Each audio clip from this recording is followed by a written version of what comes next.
Welcome to மைதிரிஸ் kitchen. இன்றைக்கி பன்னீர் புர்ஜி எப்படி பண்ணுறதுன்னு பார்க்கலாம் வாங்க. பன்னீர் புர்ஜி பண்ணலாம். தேவையான பொருட்களாக இருக்குது, வாங்க பார்க்கலாம்.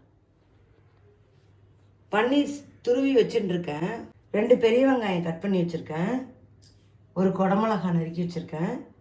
2 தக்காளி பெருசு பெருசாக தக்காளி பொடி பொடியாக நறுக்கி வச்சுருக்கேன். வரமிளகாய் பொடி வச்சுருக்கேன். ஜீரகம் வச்சுருக்கேன். மஞ்சப்பொடி, கரம் மசாலா பொடி, இஞ்சி பூண்டு பேஸ்ட்டு, வெந்தய இலை வச்சுருக்கேன். இப்போ எப்படி பண்ணுறதுன்னு பார்க்கலாம் வாங்க. இப்போ இலுப்பச்சட்டி வச்சுருக்கேன். இருக்கோ அது போட்டுக்கலாம். நான் ஒரு கரண்டி பெரிய குழந்தையில் நெய் ஊற்றிக்கிறேன். ஜீரகம் நல்லா பொரியட்டும். இப்போ வெங்காயம் போடுறேன்.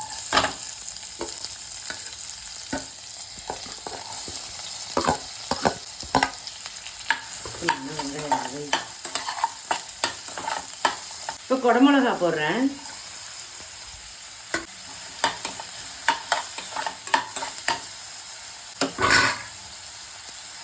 இப்போ தக்காளி போடுறேன்.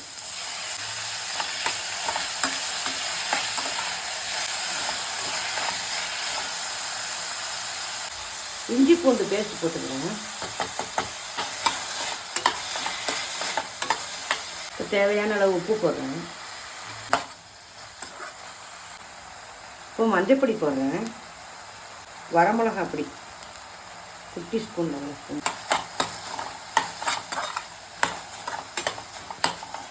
நான் இந்த கரம் மசாலா பொடி நல்லா 1/2 ஸ்பூன் போடுறேன். அப்போ தான் நல்லா இருக்கும் இதுக்கு. நான் 1 கப்பு. நல்லா வேகட்டும். எந்த வணக்கம் மூடி வைக்கிறோம். வெந்தோன்னு இப்போ திறந்து பார்க்கலாம். நம்ம நல்லா வெந்திருக்கு பாருங்க.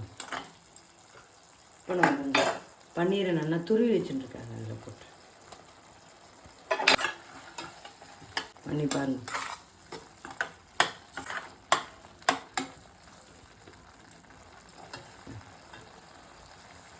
இந்த காய்ந்த வெந்தய இலை வச்சுருக்கேன் பாருங்க. இதுக்கு மேலே துருவி இப்போ நம்ம அடுப்பை அணைச்சிடலாம். இது போட்டோன்னே நம்ம அணைச்சிடலாம். ரெடியாகிட்டு பன்னீர் புர்ஜி ரெடி. பாருங்க, ரொம்ப ஈஸி, டக்குன்னு முடிஞ்சிடும். பாருங்க, ஜோராக இருக்கும். பண்ணி பாருங்கள்.